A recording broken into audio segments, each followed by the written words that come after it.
کرتے ہوئے کہا کہ یہ میاں نواز شریف صاحب یہ وہ بل نہیں ہے، یہ میرے علاقے کے لوگوں کو جنہوں نے مجھے اپنا نمائندہ بنا کر بھیجا ہے، وہاں کے لوگوں کو تو محروم رکھا گیا، تو میں کیسے اس بل پر دستخط کر کے ضمیر کا بوجھ برداشت کر سکتا؟ کہتا ہے کہ موت آئی تو میں مر جاؤں گا، میں تو دریاؤں سمندر میں اتر جاؤں گا۔ 1950 میں جنم لینے والے سردار عمر فاروق خان میاں خیل 23 دسمبر 2022 کو اس دار فانی سے کوچ کر گئے۔ انا للہ و انا الیہ راجعون۔ سردار عمر فاروق خان میاں خیل سرزمین دامان کی وہ آواز تھے جو کہ نہ صرف ملکی ایوانوں میں سنائی دی بلکہ اپنے حق کے لیے جنگ بھی کی اور اپنا حق چھین کر سرزمین دامان کے لوگوں کے لیے اہل ڈیرہ اسماعیل خان کے لیے لے آئے، اور یہی ان کی پہچان تھی، اور اسی وجہ سے انہیں سرزمین دامان کا، ڈیرہ اسماعیل خان کا قابل فخر سپوت کہا جاتا تھا۔ سردار عمر فاروق خان میاں خیل نے اپنے سیاسی کیریئر کا آغاز پیپلز پارٹی میں شامل ہو کر کیا، اور وہی پیپلز پارٹی جو ذوالفقار علی بھٹو صاحب کی پارٹی تھی، اور بھٹو صاحب کے ہی وہ چاہنے والے بھی تھے، ان کے دوست بھی تھے، لیکن پھر بعد میں انہیں شاید زندگی کے کسی موڑ پر یہ محسوس ہوا کہ یہ پیپلز پارٹی وہ پیپلز پارٹی نہیں ہے جو کہ میں چاہتا ہوں، میں کہ جس کی ساکھ سن کر میں یہاں پر آیا تھا۔ تو انہوں نے جو ہے پیپلز پارٹی سے اپنی راہیں جدا کر لی، لیکن پھر آپ نے اس کے بعد تھوڑے عرصے کے بعد اپنی ایک سوشلسٹ پارٹی بھی قائم کی، اور آپ کا ایک ہی نعرہ تھا کہ ہر شخص کو بلا تفریق، لوگ بڑا کہتے تھے کہ یہ سرمایہ دار ہیں، لیکن وہ ایک سرمایہ دار تو تھے، وہ اپنی جگہ بجا، لیکن سردار عمر فاروق خان میاں خیل ایک سوشلسٹ سوچ رکھنے والے کہ ہر غریب کو گھر کی دہلیز پر روٹی، کپڑا اور مکان یہ اس کا حق ہے، اسے ملنا چاہیے، اور وہ اس بات کے لیے اپنے اس نظریے کے پرچار کے لیے وہ کسی بھی طور کسی بھی ظالم سے، کسی بھی جابر سے ڈرنے والے نہیں تھے، کیونکہ وہ سرداروں کے سردار عطا اللہ خان میاں خیل کے بیٹے اور سردار ثناء اللہ خان میاں خیل کے چھوٹے بھائی تھے۔ سردار عمر فاروق خان میاں خیل نے پھر نون لیگ میں بھی شمولیت اختیار کی، نواز شریف صاحب کے ساتھ بھی آپ کے قریبی تعلقات رہے، اور ایک واقعہ کہ جب نواز شریف صاحب 1997 میں ڈیرہ اسماعیل خان تشریف لائے تو وہاں پر آپ کی کمپین بھی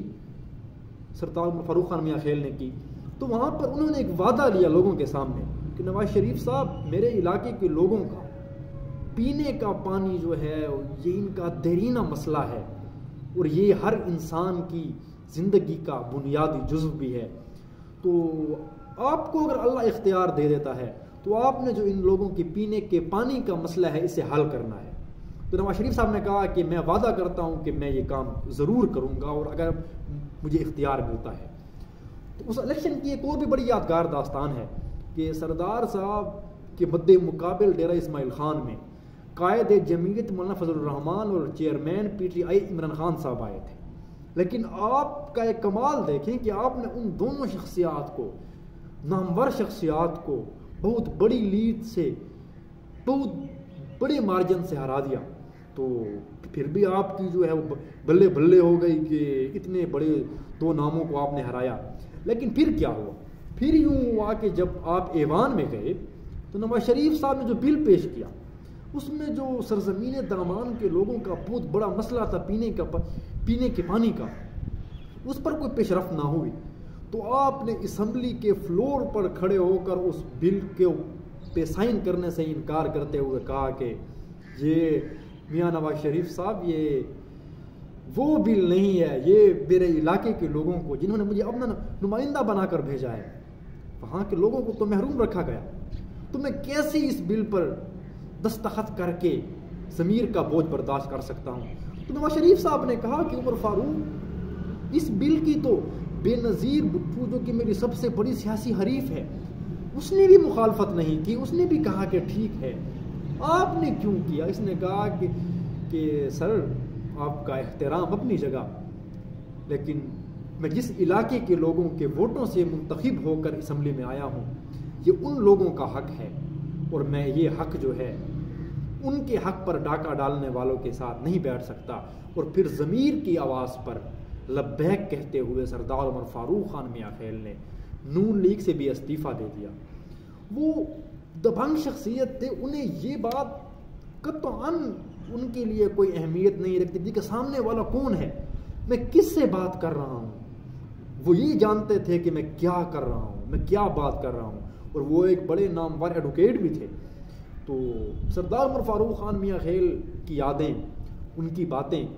سرزمین دامان کے لوگوں کو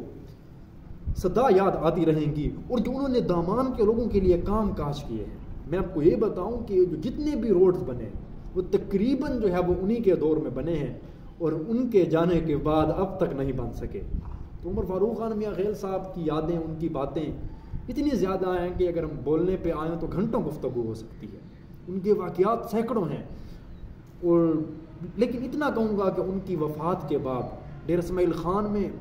ایک جو محرومی پیدا ہوئی ہے، خلا پیدا ہوا ہے، اسی کسی بھی طور پورا نہیں کیا جا سکے گا، کیونکہ وہ واحد شخص تھے جس نے یہاں کے لوگوں کی نمائندگی کی، اور نہ صرف نمائندگی کی بلکہ ان کا جو لوگوں کا بنیادی حق تھا وہ دوسروں سے چھین کر ان کے گھر کی دہلیز تک پہنچایا۔ تو سردار عمر فاروق خان میاں خیل کی اس وفات کے موقع پر بزم سعد کے توسط سے علاقہ میاں خیلی کا ایک فرد ہونے کے ناطے ان کے اہل خانہ کے ساتھ دکھ درد میں شریک ہوں، اور دعا گو بھی ہوں کہ اللہ تعالیٰ ان کو اپنے جوار رحمت میں جگہ عطا فرمائے، اور ان کا کے جانے سے جو خلا پیدا ہوا ہے وہ احسان خان میاں خیل یا ان کے صاحبزادے کی توسط سے پورا فرمائے۔ اور ایک شعر کے لوگ مر کے بھی رہتے ہیں زندہ مگر، لوگ مر کے بھی رہتے ہیں زندہ مگر، یہ سعادت نہیں ہر کسی کے لیے۔ اور 23 دسمبر کا دن وہ افسوسناک دن ہے کہ اس دن بقول انور مسعود صاحب خاک میں ڈھونڈتے ہیں سونا لوگ، ہم نے سونا سپرد خاک کیا۔ اس کے ساتھ اپنے میزبان سعد الدین صاحب کو دیجیے اجازت، تب تک کے لیے اپنا خیال رکھیے گا۔ اللہ حافظ۔